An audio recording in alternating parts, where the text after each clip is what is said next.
बात करते हैं, सुकमा से बड़ी खबर मिल रही है। नक्सल विरोधी अभियान के तहत बड़ा खुलासा हुआ है और पहली बार नक्सलियों के पास से नोट छापने के उपकरण मिले हैं। फंड की कमी से जूझ रहे नक्सली अब नकली नोटों का इस्तेमाल कर रहे हैं। 50, 100, 200 और 500 के नकली नोटों के सैंपल यहां से बरामद किए गए हैं। कोराजगुड़ा के जंगलों से बड़ी मात्रा में सामग्री बरामद हुई है।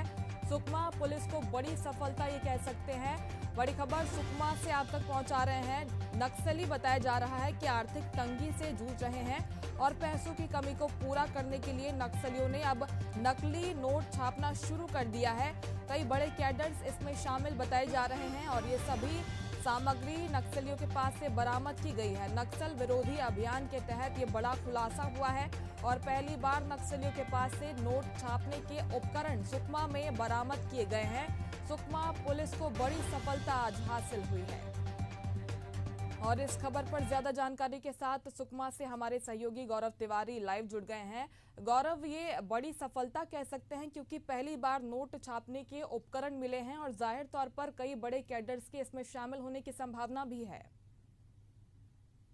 जी मुस्कान, मैं बता दूं आपको कि लगातार सुकमा पुलिस के द्वारा जो है नक्सलियों के खिलाफ अभियान चलाए जा रहे हैं और इसी में भेज्जी थाना क्षेत्र के अंदर कोराजगुड़ा के जंगलों से यह सब प्राप्त हुआ है, जिसमें नक्सलियों द्वारा वहां पर बताया जा रहा है कि नकली नोट छापे जा रहे थे और नक्सली भी कई समय से जो है अपनी आर्थिक तंगी से जूझ रहे थे। तो उन्होंने यह काम जो चालू कर दिया था कि नकली नोट छाप रहे थे। वो अपने क्षेत्र में इस नकली नोट चला रहे थे, उसमें 50, 100 और 200 और 500 के जैसे नोट वहां पे छापने के कार्य कर रहे थे और इस पर पुलिस ने रोक लगाया है। लगातार सुकमा पुलिस जो है नक्सलियों के अब सभी ठिकानों पे पहुंच रही है। तो अब सुकमा पुलिस को एक बड़ी सफलता मिली है कि उन्होंने जो नक्सली द्वारा नकली नोट जो छापा जा रहा था राजपुरा के जंगलों में, वहां पहुंचकर उनके इन कारनामों पर भी रोक लगाया है। जी, बताया जा रहा है, जैसे आप भी बता रहे हैं कि काफी पहले से ये जो नकली नोट छापने का काम नक्सली कर रहे थे, अब स्पेशल ट्रेनिंग देने की खबर भी मिल रही है कि जो बड़े कैडर्स हैं, वो जो छोटे स्तर के नक्सली हैं, छोटे कैडर के हैं, उन्हें स्पेशल ट्रेनिंग देते थे। इसके लिए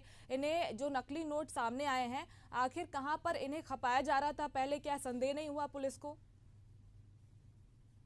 अब इस पर जो है नकली नोट के मामले में कई बार पुलिस इस प्रकार से दखल अंदाजी नहीं करती, क्योंकि क्षेत्र में इस बात की जानकारी लोगों को नहीं मिली कि क्षेत्र में नकली नोट जो चल रहा है।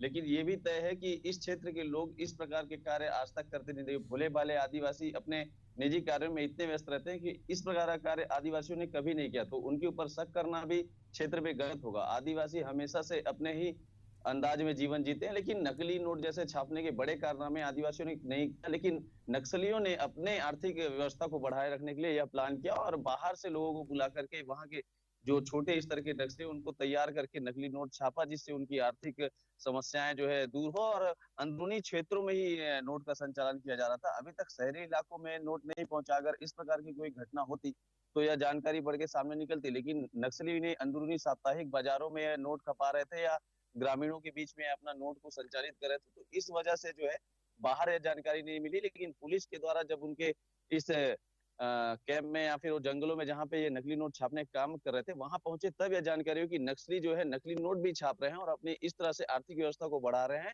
और नकली नोट से अपना जो है विकास कर रहे हैं। और जो क्षेत्र के स्थानीय जो बाजार होते हैं, साप्ताहिक बाजार, वहां पर ये नोट को खपाया जा रहा है। जी बिल्कुल, यानी कि जो लोकल मार्केट है सुकमा के, वहां पर इन नकली नोटों को खपाया जा रहा था। इसी वजह से संदेह नहीं हुआ, ये जानकारी सामने नहीं आई, क्योंकि अब ये खबर सामने आ चुकी है तो गंभीर तौर पर जांच का विषय है। फिलहाल तमाम जानकारी के लिए बहुत शुक्रिया आपका, गौरव।